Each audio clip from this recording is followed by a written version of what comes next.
Thank you so much, Danica. I just want to say thank you all for being here. This is just a monumental outpouring. All of you being here in solidarity for us, for each other, to really bring the church tonight. So I appreciate it. 各位大家，我係陳伯伯。My name is Theodore Chao.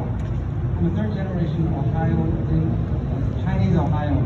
My family's been here since 1955. I just infused myself in Cantonese, language of my people's back compound before the colonization by the British.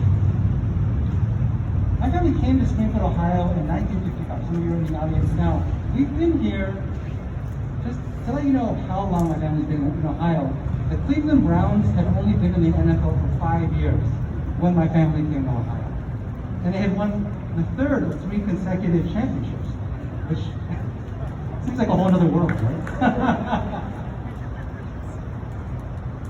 My family came here because they were escaping a war that was going on in China that was a direct result of colonization. The scourge that has deeply impacted the worlds that we all live. Colonization, white supremacy, misogyny, right? We say these words again and again, but we have to really understand they're not things that lived in the past. They're things that affect our world today. You're Asian American or Pacific Islander, and I want to thank all the people who shared before about their own stories and their own experiences. All you're trying to do is survive. All you're trying to do is fit in. Don't stand out too much. Don't remind people that you're a foreigner. Don't imply that you're a perpetual foreigner. Work hard, keep your head down, be successful in the only templates that have been laid out for you. When I was growing up, I didn't see anyone who looked like me in sports, in the media, in the arts, as my teachers, as my school administrators, in government. I only saw very specific templates of what I could be and what I was told I could be successful in. And so you're constantly balancing trying to be successful, trying to be who you are, but at the same time trying not to stand out too much. And it's hard. And a lifetime of doing that is a lifetime of toxic mental illness. And you're told that if you do well enough, if you stick your head down and don't cause trouble, then maybe you'll be white adjacent. You'll be granted honorary whiteness.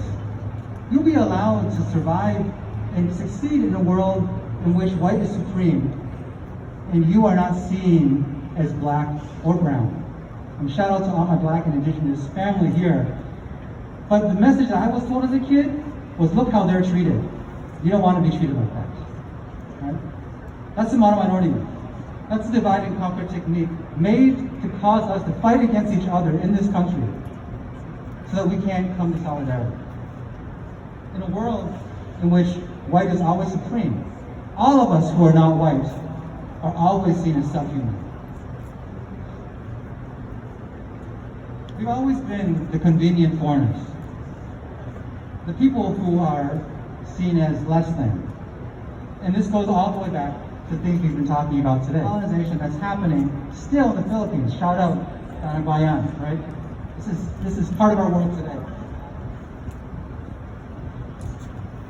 And we're positioned as in this world that only sees white and black. And where do we fit in? We're used often as an unfair wedge, a tool to justify the oppression of black and indigenous bodies. To be shown that we as Asian Americans and Pacific Islanders can find success in some predefined ways. And that's why the model minority myth is a myth. But actually it's much more than a myth. It's a violent and oppressive lie. And that's why the incidents that have happened over the last few years that have been heavily publicized about violence against our Asian American and Pacific Islander families across the United States are terrifying. Because they reveal the truth that we've always known. We are not welcome here. My race, because of who I am, even though my family has been in Ohio since 1955, will always be seen as a foreigner, as a perpetual threat. And it's easy to get depressed about this. It's easy to think, well, What can we do as a people? What can we do as a community? Well, it's even more terrible. What's even a deeper part of the narrative that I think we're not paying enough attention to is the incident in Atlanta showed us the stories that our sisters, our mothers, our grandmothers, our popos, our mamas, our nainais, the ways that they've been dealing with the white gaze, treating them like commodities, sexualizing them, exploiting them, treating them like goods that can be bought, sold, demeaned, fetishized, dehumanized, and murdered like animals. Stories they told us again and again are true. These stories that they've lived are true. These stories are real. And shout out to OPAL and other groups that are organizing all the peoples of color's women in a coalition. Because we've been gaslighted our whole lives to act as if this violence against our woman is not real. We've been told that these are just small incidents. We've been told that because of Asian American success, of test scores, of getting into the right colleges, of being able to buy houses in suburban areas that have been redlined against our black and brown family, that somehow this defines success and we should ignore all the other ways our sisters, our mothers, and our daughters have been violently victimized in sexual acts. And so I want to thank you all for just being here today. And remind you that just like what happened with the Black Lives Matter protests that were here, right here, all summer last year, we're finding out that everything we've heard, everything we've said as a community is true. Violence against black bodies has been part of our nation's history from the very beginning. Violence against black bodies is not new. Camera phones are new. Abilities to record it is new. Social media is new, and therefore it brings attention to a way that the violence against our Asian brothers and sisters around the country is trending now, and we're aware of it, doesn't mean that it's new.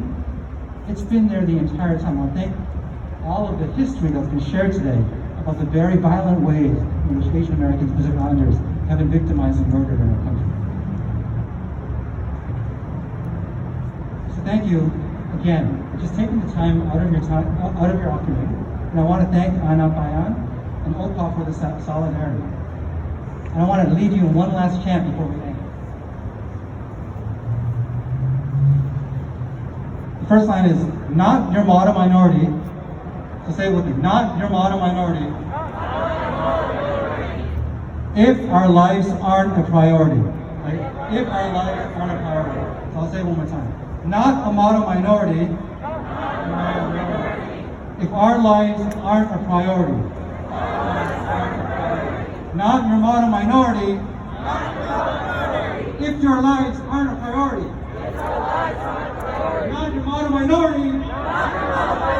If our lives are not a priority.